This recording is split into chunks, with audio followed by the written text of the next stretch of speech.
দর্শক আমন্ত্রণ জানিয়ে শুরু করছি কালবেলার আজকে লিড নিউজ।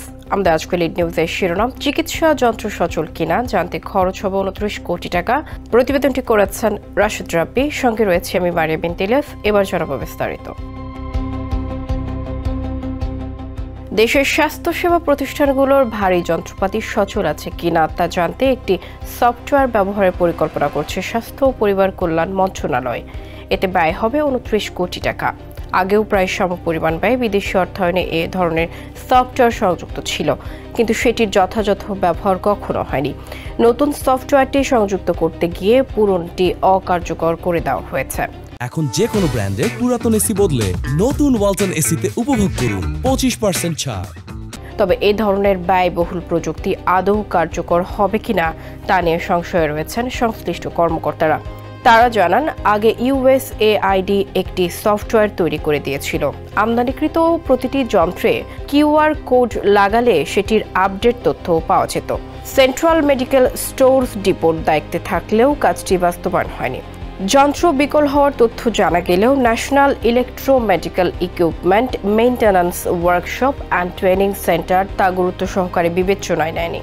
ফলে ব্যয়বহুল সফটওয়্যারেও কোনো কাজে আসেনি। এ কারণে নতুন করে ব্যয় করাকে অপ্রয়োজনীয় বলে মনে করছেন অনেকে।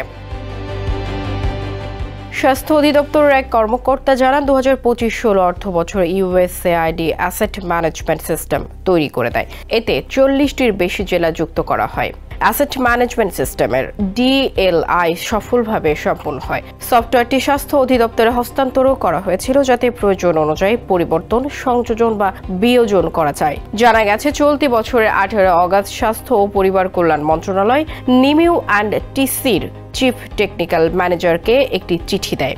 এতে সরকারি হাসপাতালে উচ্চ প্রযুক্তির যন্ত্রপাতি যেমন MRI, CT scan, cobalt 500 mA বা তার চেয়ে বেশি ক্ষমতা সম্পন্ন এক্স-রে, লিনিয়ার এক্সিলারেটর, ক্যাব্রি থেরাপি, কোবাল্ট 60 সিমুলেটর ইত্যাদি সর্বক্ষণে সচল রাখা ও যথাযথ ব্যবহার নিশ্চিত করতে medical equipment maintenance information and monitor system স্থাপনের প্রয়োজনীয়তার কথা বলা হয়।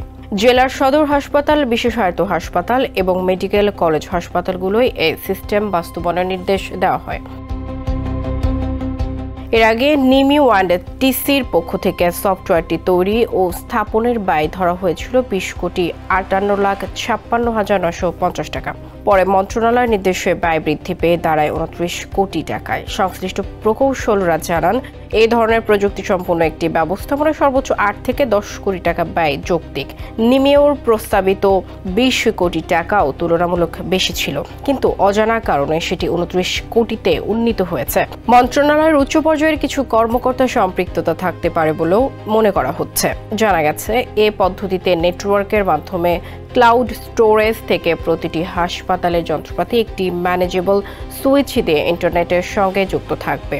এর ফলে যন্ত্র বিকল হলেই তাৎক্ষণিকভাবে একাধিক স্থানে নোটিফিকেশন পাঠানো যাবে, যাতে দ্রুত মেরামতের উদ্যোগ নেওয়া যায়।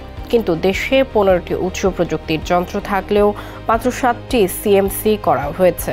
প্রযুক্তি ব্যবহারে পূর্ণ সফল পেতে হলে সব হাসপাতালের যন্ত্র CMCর আওতায় আনতে হবে। মজার বিষয় হলো, প্রযুক্তিটি ব্যবহার করবে নিমিউ অ্যান্ড টিসি, আবার রক্ষণাবেক্ষণের দায়িত্বও তাদের। ফলে কোনো যন্ত্র নষ্ট হলে তার বিষয়ে সিদ্ধান্ত তারাই নেয়।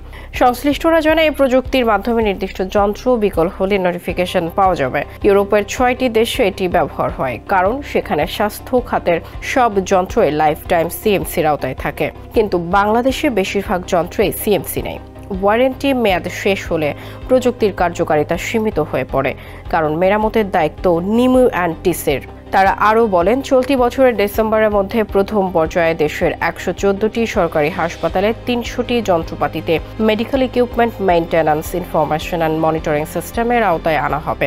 ক্যান্সার সহ গুরুতর রোগ নিয়ন্ত্রণ ও চিকিৎসায় ব্যবহৃত 7 ধরনের যন্ত্রপাতিকে অগ্রাধিকার দেওয়া হয়েছে। এর মধ্যে রয়েছে MRI, সিটি স্ক্যান, এক্স-রে ও রেডিওথেরাপি যন্ত্র।